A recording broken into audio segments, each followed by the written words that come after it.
Hi everyone, it's Stacy from PeonyLaneDesigns.com. Have you subscribed to the channel yet? If not, click the little blue button. Don't forget to click the subscribe button, comment down below, like this video, and click the bell icon to be notified.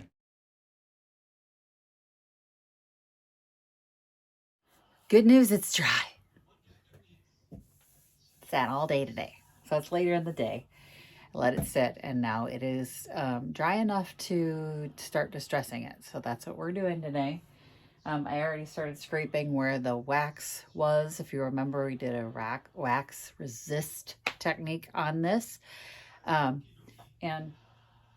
I'm ready to take it off now. I'm ready to distress it and make it as ugly as she likes it. It's not ugly. It's just a different look. Let me show you. So if you remember, right along here, we put a bunch of wax, and I can literally just take my finger and pull that paint away to start distressing it. Helps kind of just make it a little easier to get going. We did some along here on the arm, so it should be easy to distress right there as well. I assure you it'll be harder where I didn't do that. So I'm going to get the sander going, get some of this worn off, and then I'll decide if I'm going to put a glaze or anything else over it, but we need to get it sanded.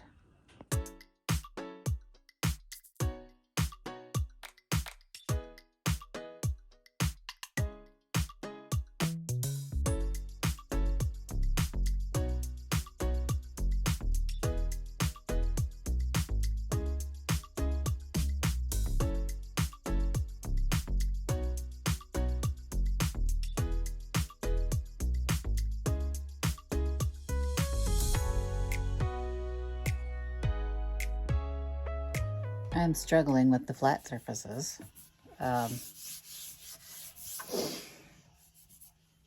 This is what's happening on the seat too. So I think I'm gonna have to get a heavier grit of sandpaper. I've been using the 220 on it. Ooh, got a couple of sharp spots there. Hang on.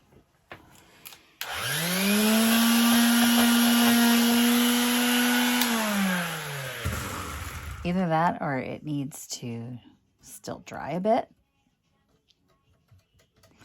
This might be because it's still a little too gummy. I'm probably going to glaze it because you can see here where I've sanded through. It's very new wood looking. So I'm probably going to do that. Yeah, there's a few little high spots here.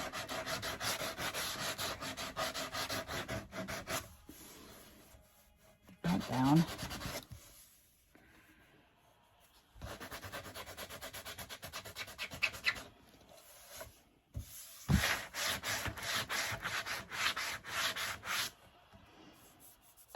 That's not pretty at all. I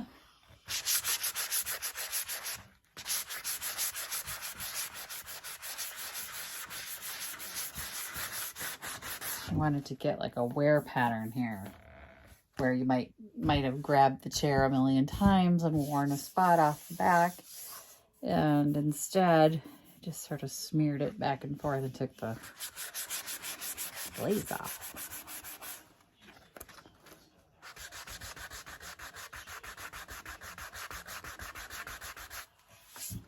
Huh. All right.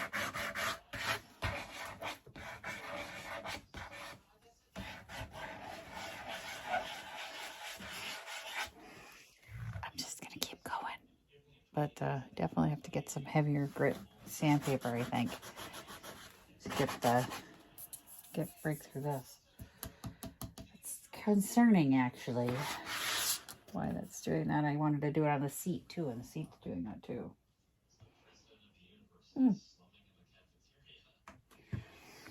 Oh, well. As it turns out, the hand sanding is getting me further, so I'm cutting up some sandpaper here. Wonderful way to keep your scissors sharp, too, by the way. Just cut myself one that's small enough to fit in my hand. I got a couple sheets here. Let me show you. I was able to break through hand sanding and give it that nice worn look, like it's starting to wear. Probably gonna have to glaze it or clear coat it in some way to get this to blend in a little bit, but we'll see.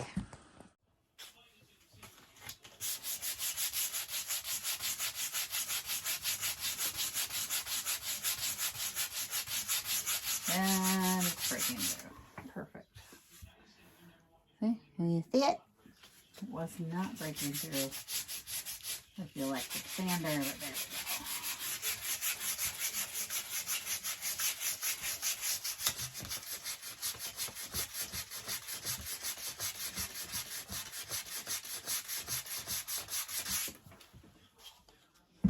The nice thing about a client that wants something heavily distressed is if you made a drip or a mistake anywhere, you can just get rid of it. There's a little wrinkle up here in the paint, and if this was anybody else, I would have to sand it down or repaint it. But because she wants it heavily distressed, I get to just sand it away. Love that.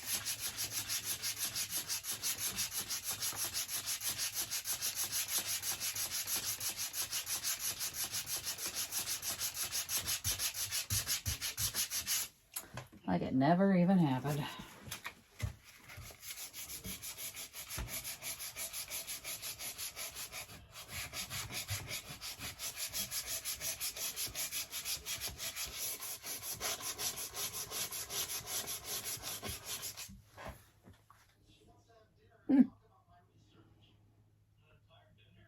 Starting to like it.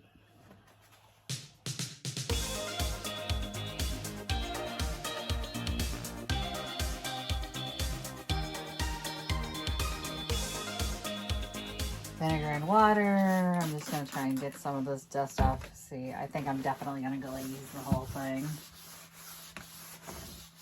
Yeah, definitely going to glaze the whole thing. Yeah, dust coming off there. But now you can kind of see. I'll get you closer. Let me clean it up and then I'll get you closer. How's that? How's that? Yeah. You don't want to see it like this all dirty. See what the hand sanding did was it didn't bust through the stain that was underneath where this stuff is really white up here, and you can see when I get it wet. Hang on.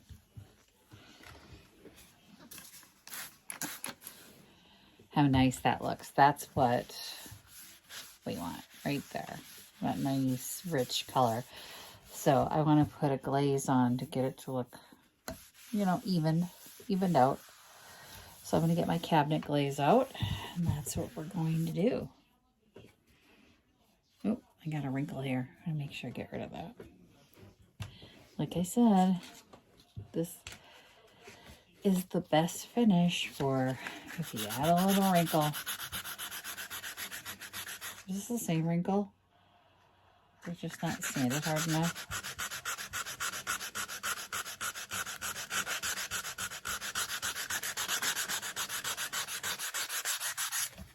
Bye, wrinkle. No more wrinkle.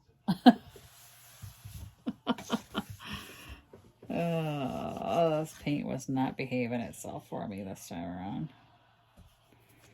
I was unhappy with how the paint was behaving, and I think part of it had to do with the weather, but the other part was it felt really thin. Like, this was a new can I had opened of the black Rust-Oleum, and I don't know if there's been a formula change, which if it has been, I'm not happy because that was definitely thin, like thin. Maybe it's because of the whole supply chain, everything went down and they kind of have subpar materials right now, but I don't know, I was really unhappy. It was just runny and drippy and saggy, and I was chasing drips everywhere. I didn't as heavily distress the back because just gonna sit against a wall. Nobody's really gonna see the back.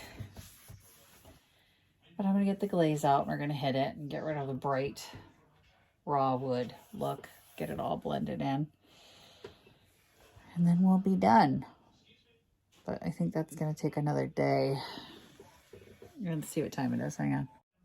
It is definitely gonna take a whole nother day because it is already getting close to the doggy bedtime when I gotta get her locked up. So I would not get this whole thing done. We'll work on it again tomorrow, but we've got the distressing done. We're one day closer to getting it done for the client, and then get it glazed up tomorrow, and then hopefully out the door. Get a invoice in her hands and get it out the door. Thanks for watching, you guys. Happy junket, happy distressing. Visit my blog, peonylanedesigns.com, for more tips, tricks, and inspiration. Thanks for watching, everyone. If you like this video, please give it a big thumbs up.